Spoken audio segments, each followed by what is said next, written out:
All right. Let's move on. All right. So early access for a game that I know Zach's been really excited for since Summer Game Fest came out.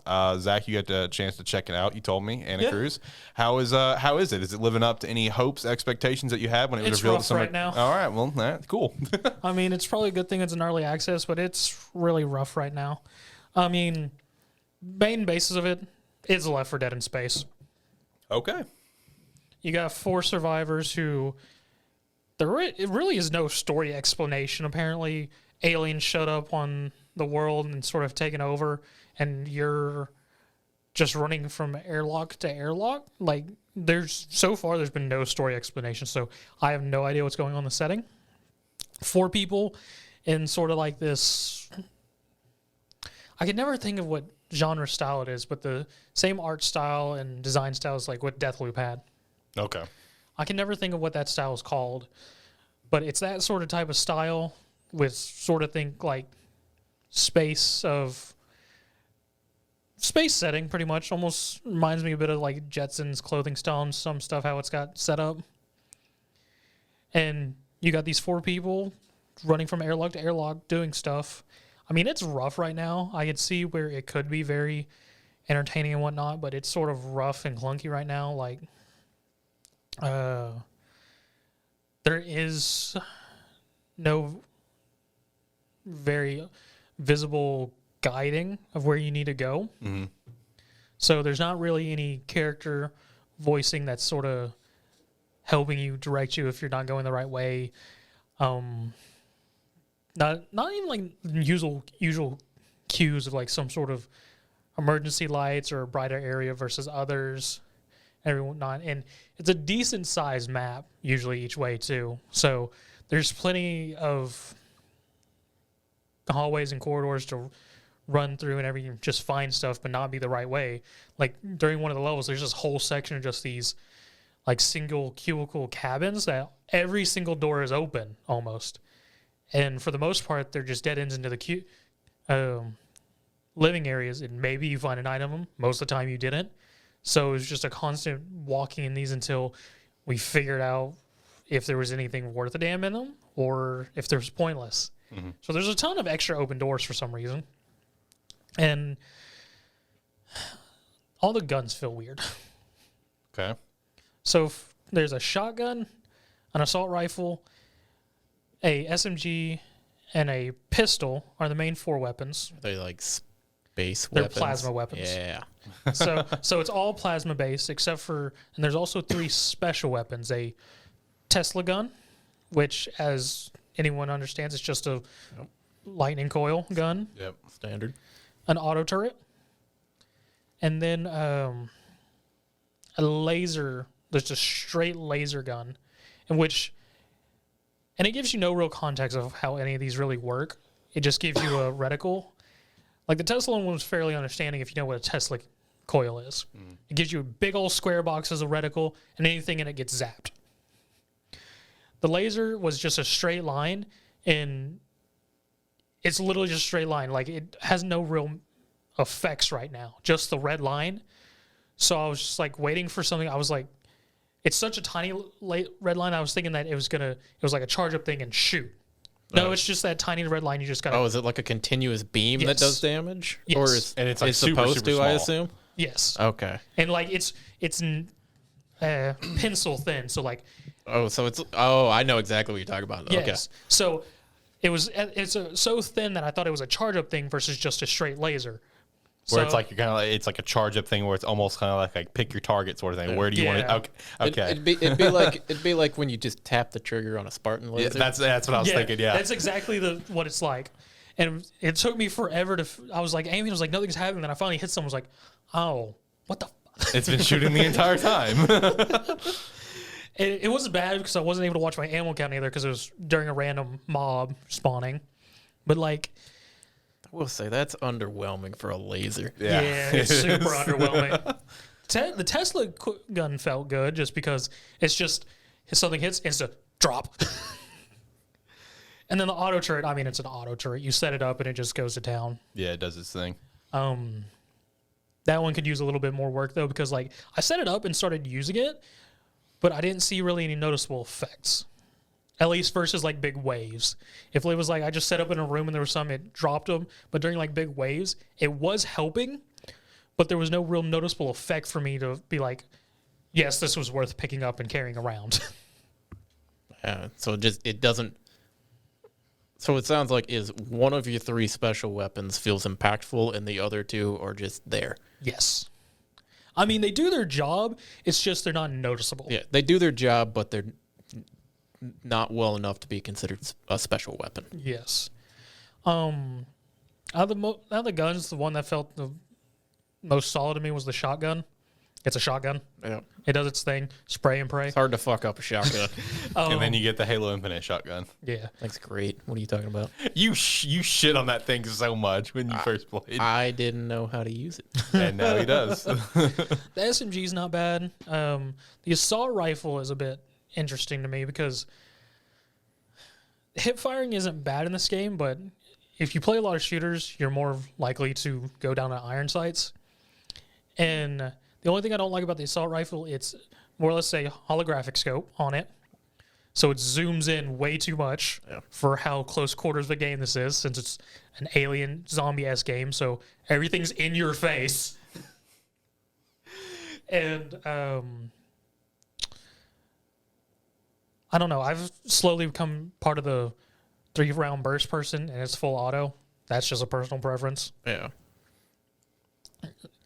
So that's all the guns, and then there's the pistol, and I mean, it could be better. It takes way too many shots to kill something with a pistol in a game like this. Yeah, I will say when you're talking about like the iron sights on it, like having the like hollow scope on it, man, there's something about games when it's like the hip fire doesn't feel great. So you're like, okay, I guess it's an iron sights game. And then you hit it and you're like, oh fuck. That's exactly. As soon as the first time I picked up the plasma rifle, I went, all right, oh shit. Yeah, because there's some shooters like Payday 2 was the biggest one for me. I don't think after like 2 hours in that game, I don't think I've ever looked down the sights of a gun. Nope. I knew where the bullet was on my monitor, and all I had to do was aim in that general direction, and I was good. Payday 2 has phenomenal hip firing. But it's like, and then other games, it's like you try to hip fire, and you're like, you're looking this way, and a bullet went that way. Yeah. I mean, the hip fire's not bad. It's just not as consistent as you would like it. It's not consistent enough to be as useful as. Yeah, and so I mean, the game is really rough, and I mean, it's in early access, so I can see potential in it. But again, like during I only played through one of what they're calling episodes. They released this with 3 episodes. They're planning to have 5 at full release. And again, no idea what any story is. The characters have some voice lines at the moment, but not enough for me to grow attached to any characters. Guns are, for the most part, underwhelming. Level mapping, at least help guiding the player on where they need to go, is not the greatest. Like one of the later parts of the first episode, and it's sort of finishing as sort of a sprint to the safe room. They call them safe room, but they're just giant airlocks. Is because for some reason this ship they're on has a giant garden area, and you get to the big garden area, and as soon as you drop down, it's just endless horde, and you have to run through the flowers. Well, you can follow the path, but it takes you really convoluted ways when it's much quicker to just run straight through the flowers and everything, and just it wasn't great in just how all it went down, because as soon as you drop, just horde, no real warning or anything, just immediate drop, horde. So does it feel more like this has been released to kind of show like, hey, we did make a game that you can play? More or less, as so far as I've felt, is this is our game. This is the very core mechanics. Yeah, it's like this is what the game is based around. Mm-hmm. Hopefully you like this. Hopefully you like this style before we really invest a lot more time on it. Yeah, because I assume they're going to be finishing up the last 2 episodes and doing a little polish here and there with people, seeing as they're allowing this in early access. The one thing I sort of did like was the revive mechanism. I like and hate it, because what it is, when someone dies, I don't know how it chooses. I don't know if there's something you can pick up where somebody dies, or if it just gives it to one of the teammates. They get a little injector, which, upon activating it, it starts reviving that team member. But it revives them wherever you hit it. So if you're running from a horde and just unfortunately hit it, they're going to start reviving. And as long as someone's alive, they will revive. And they just revive just in the middle, could revive just in the middle of a hallway where there's a horde running through. Oh, no. Okay. I was sitting here and I'm like, you were saying you liked it, and I'm like, what? So they're not just found on a wall or something? No, you're just suddenly alive in a hallway. Yeah, no, it's space, so you have a technology that just lets you reconstruct somebody's molecular body. Sure.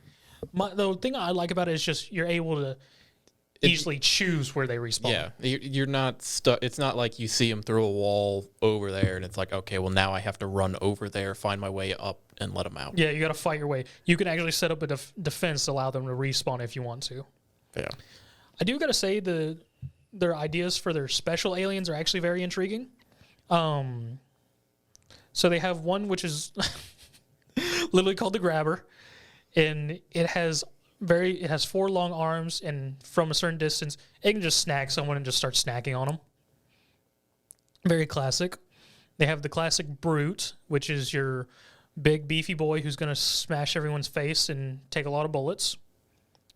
The two that I actually find interesting is, there's one other one called the Gooper, which What a name. Yes, which it shoots goo, and wherever the goo hits, it slows down your team. And if you actually hit directly with it, it covers you in the goo that has to be shot off. Because there's no melee in this game, by the way, which really messed me up. There's no melee. That messed me up so bad. That seems really weird. Instead of melee, every character has this pulse shield that has 3 charges before it has to recharge, and it just pulses everything away at you and around you in a 360 area. Okay. Yeah. It took me the longest time to figure it out because I was hitting every button trying to melee and nothing happened, and then I saw other characters using the pulse shield. I was like, oh. That's... I mean, it's useful, but it feels so good to melee. It's an interesting take on it, but melee in these style games is kind of a central aspect for the most part. Yeah, but yeah, you have to shoot off the goo to free whoever got hit by it. And the two I actually find interesting, which are also slight pain in the ass, is the spawner, which spawns a bunch of seeds that roll around to attack the survivors and actually pop up and become turrets and shoot at the survivors. Okay, that's cool. That is very cool. It's annoying as hell, but it is very cool. And the other one is the flasher, which the flasher I like is because it is very cinematic. Because the flasher is just this big orange, ultraviolet radiating alien that just suddenly shows up, and you get nice music with it. And until you kill it, just hordes of aliens are attracted to it and come to attack you. Okay. So it's very cinematic because the first time I saw it was going through a more or less engineer area where there's a bunch of piping and whatnot in close quarters. And I just see around the corner this giant orange light coming to me down the hallway. I was like, what the hell is that? I just hear, Flasher. I was like, what? And I see a horde coming out from behind. I was like, oh, what the? What the? Yeah, pretty much. So, I mean, those two, I actually very like their mechanics and everything. The only bad thing about the Flasher, well, actually, no, now that I think about it, it's not really bad. It's actually sort of fit. It forces the party to have to rush through the horde to kill it since they don't stop until the Flasher's dead.